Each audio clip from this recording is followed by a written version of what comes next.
বিষ্ণু ইসা ইসলাম কখনো মাস্ক পরতেন না, মানে মুখ ঢেকে চলতেন না, সবসময় মুখ খোলা। ওই দিন তিনি মাস্ক পরে বেরোলেন, মুতাকান্নিআন, খারাজা মুতাকান্নিআন, মানে রুমাল দিয়ে মুখটাকে ঢেকে বেরোলেন। দুপুরবেলা বেরোলেন, মানুষের চোখের সামনে যেন যেন তিনি না পড়েন। দুপুরে বেরোলেন, মুখ ঢেকে বেরোলেন।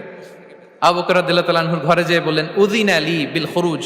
আবু বকর, অনুমতি দেয়া হয়েছে, ঘরে কারা কারা আছে একটা কথা বলবো, সবাইকে বের করে দাও। আখরিজ মান ফিল বাইত। আবু বকর বললেন, ইয়া রাসূলুল্লাহ, ঘরে তো আপনার ফ্যামিলি।